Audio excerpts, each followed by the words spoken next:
Hey guys, welcome back to my channel.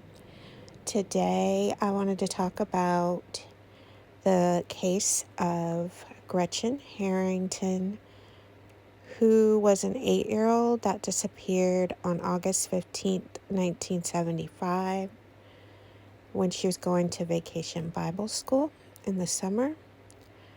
And they did find her body 2 months later, but they didn't know who had killed her until just this week. So basically, Gretchen Harrington was going to a nearby church on August 15th, 1975 in Marple Township, Pennsylvania, and she was going to go to Vacation Bible School. Now, how many of us have went to Vacation Bible School? Like, I remember going and thinking it was so fun. And usually you do crafts, you have like a snack. And it was a carefree activity to do in the summer because unlike real school, you didn't have homework. It wasn't stressful. It was all about fun and learning more about Jesus. So she was probably in a happy mood on her way to Vacation Bible School, going to see her friends. It was the last day of the Bible school, so she might get to take her crafts home today, show her parents. She was probably in a happy mood.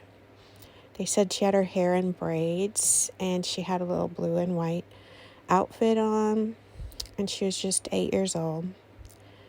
And she's adorable if you've seen pictures of her. So she just disappeared. Her dad saw her leave at 9:20 in the morning, and she never made it to the Vacation Bible School. She never made it home, so the dad contacted the pastor of the place where they had chapel before the school started. And the pastor, his name was David Zandstra.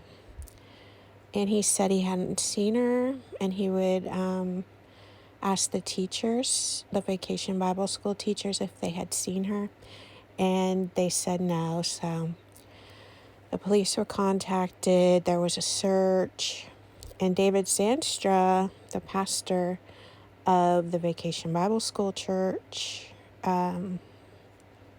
he helped with the search, He was interviewed for the newspaper. He actually is quoted in the newspaper as saying,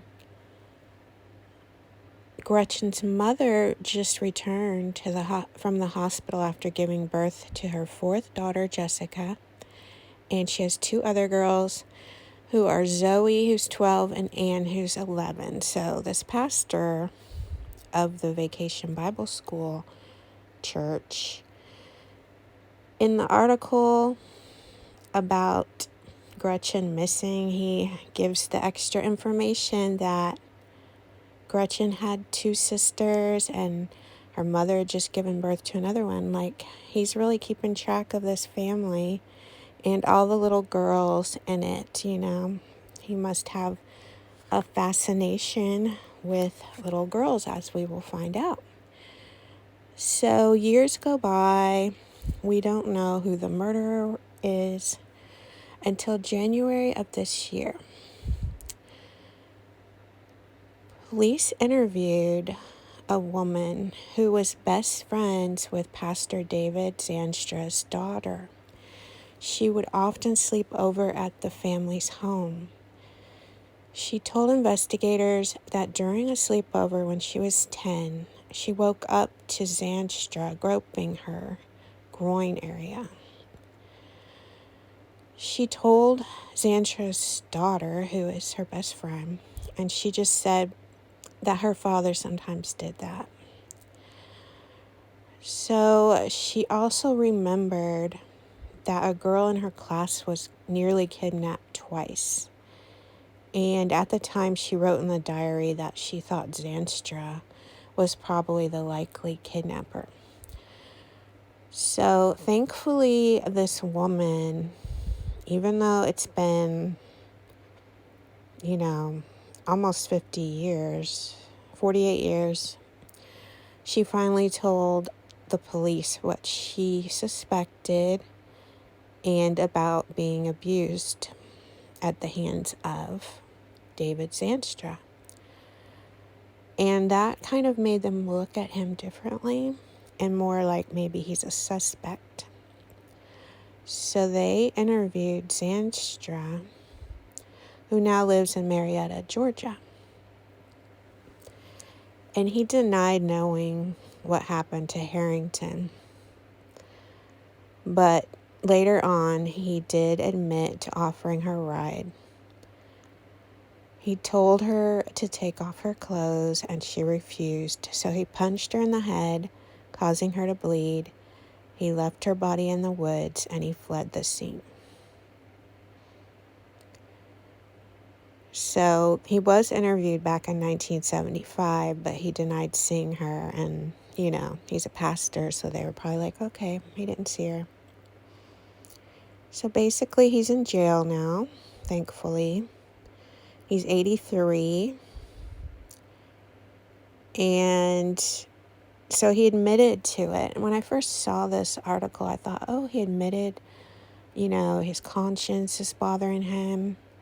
But no, it was because of the woman that came forward to tell investigators, what she wrote in her diary, what David Zandstra had done to her at a sleepover. That's why he confessed. He probably thought they were on to him. So he confessed. It's not like he came forward on his own.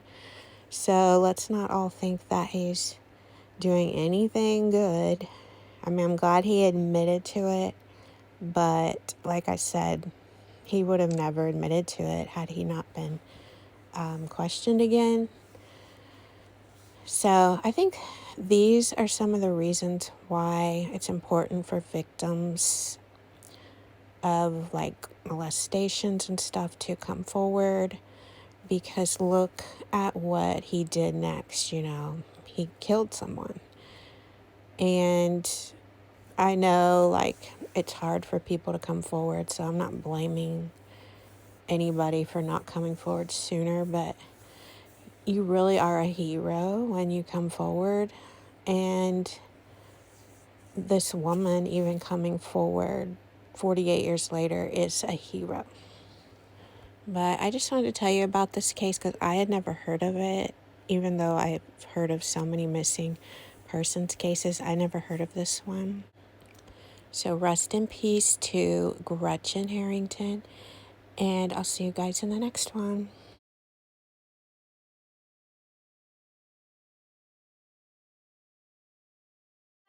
You told your friend you're not okay, and tell me what's wrong and why you never said you felt that way.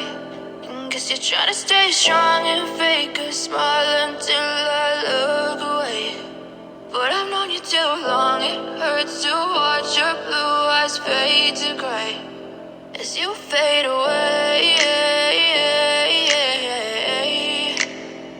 as you fade away.